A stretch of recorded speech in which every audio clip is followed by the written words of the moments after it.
Isamaa toetus on arvamusküsitlustes kukkunud nüüd kolinal, sest korraga uuritakse Isamaa rahastamises kahte aspekti. Uuritakse nii erakonna rahastamist kui esimehe Reinsalu kampaania tegemist.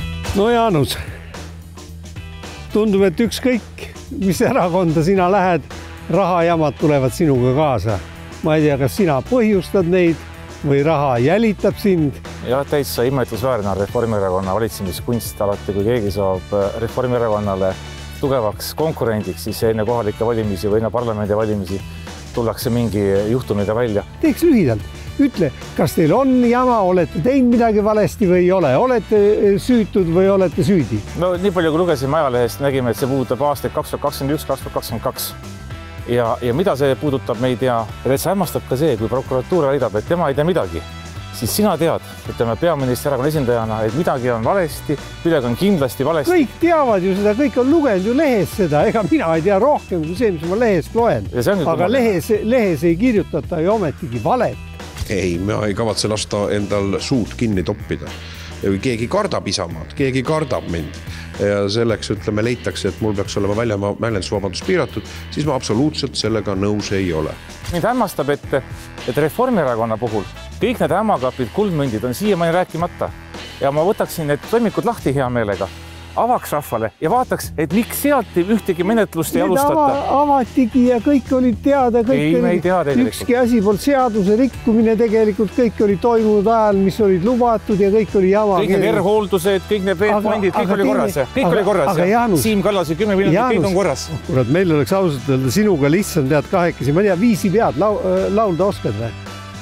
Laulda oskan, aga viisi ei pead. Ärme ajame sest pikka jama, laulame kahekesi, vaata üks hea laul on see, et otsi lolli, kes ei kardaks kolli, kui on kollil raha maitse suus, raha mängib elus põhirolli, raha on mu õnn ja armastus.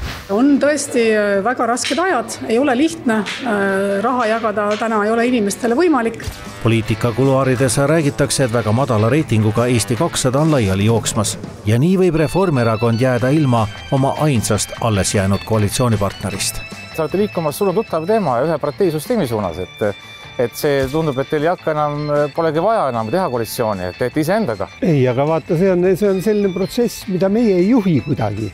Me ei saa uksi lukku keerata ja öelda kõigile nendele kümnetele ja sadadele ja võib-olla tuhandetele inimestele, kes tahavad erakonnaga liituda, et ei, minge minema. Kuhu me nad saadame? Me ei hakka inimesi saatma häda ja viletsuse kätte. No sel nädalal muidugi jäid sa vahele. Sa kogu aeg rääkisid, et pahad sotsiaaldemokraadid ei luba sul valitseda su erakonnal ja oli võimalik automaks tühistada. Ja siin kaameras oled sa korduvalt väitnud, et sinule see automaks ei meeldi.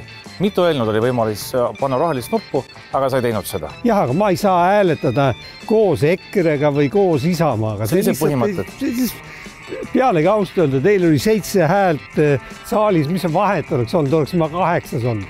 Oleks niimoodi, et tead 50-50 ja minu hääl loeb, siis võib-olla küll. Su mälu on siiski valikuline, et Vene kodanikelt valimisõigus ja hallid passi võttis see koos ära koos Isamaa ja EKRE-ga. Ja jälle kord, mina ei saa neil keelata meiega koos hääletamas. Ma ei saa seda teha.